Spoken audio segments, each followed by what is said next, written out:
Alright, well, I thought I'd do a follow-up video here on the floods in Moab. This is Mill Creek, and one of the things that we learned in the days after the flood was that we had water mains get destroyed. And I think that this is one of the pipes that was destroyed as the water eroded the ground, and then debris would have caused these pipes to break. And that tells you how much of this embankment here, how much of this embankment on the left side is recently cut. So yeah, I mean, the creek bed was many feet above this before this flood.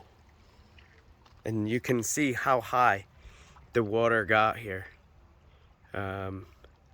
It's a little terrifying standing down in here, but yeah, I mean, that's got to be, rough estimate, 25 feet at least. Yeah, from the bottom to the top of that. So we're gonna go look at a different part of town where I think that they're replacing other water mains. I'm not sure exactly what's going on. Well, there's a lot of stuff here. Hey, there's 2 bucks under the bridge. Let's see, can we see them?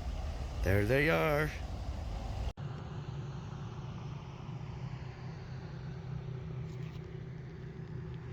All right, well, this is a little bit further down Mill Creek, crossed by the high school. And this is this temporary water main that was put in to get service back for a portion of the community while they figure out, I guess, what else they're going to do, or they do it.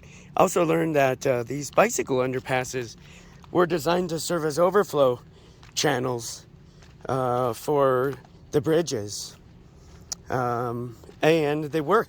And it seems likely that the bicycle underpasses saved maybe the bridges or certainly some of the surrounding property by giving a place for that water to go.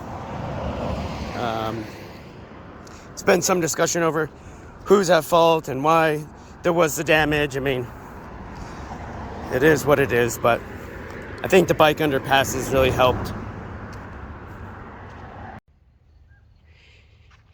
So there's still some standing water down here.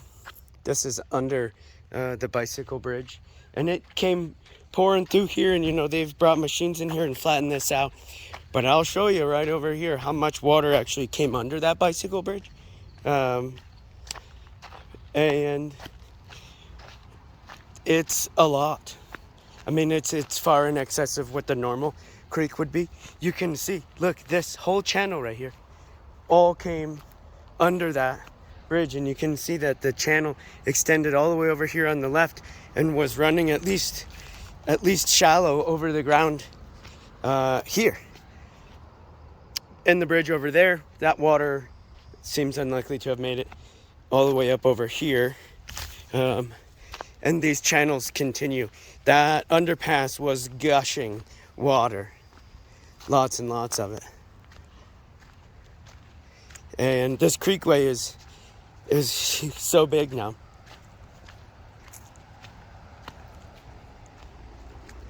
It's huge. This is the normal flow of the creek during the summertime.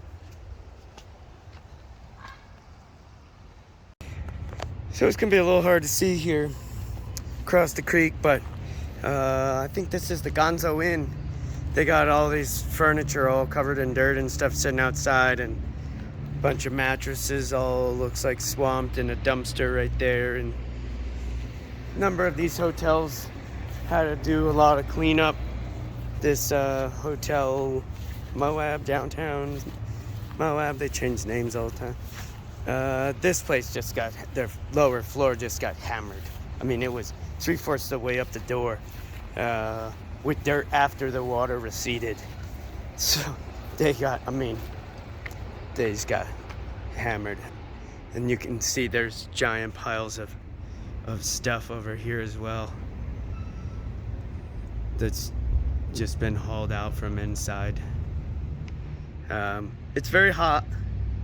It's very hot. It's so hot right now that my phone said that it was too hot and that it was going to have to turn off and that there would be no more YouTubing. So we had to cool it down and continue. Well, this is further down. This is near the Desert Bistro, and you can see that there's another interim water main here that goes over the bike bridge.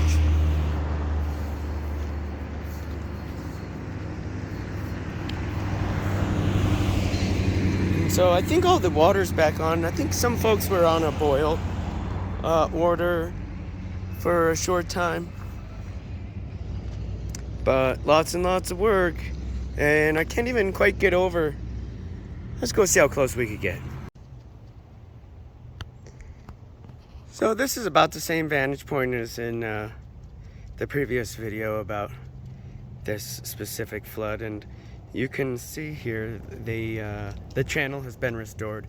They've come in with heavy equipment and brought the creek back to its original channel, and blocked off the one that went into these woods, these woods are actually private property. And these folks over here, and this is crazy, like, so one day they had no creek on their property, and then the next day they had like 1,400 feet of creek through their property, and they have a house that's like over there, but isn't, you know, down here in the floodplain, but they did flood a little. But yeah, how crazy. And that's all, that channel is all still there, and there's like, I don't know what that's back in there, a vehicle or a trailer, some kind of trash. But yeah, so cleaning up, they're still working, and the ground is like still wet over here, even though it's been like 14 days, 12 days. That's crazy. All right, Moab, Utah, everybody.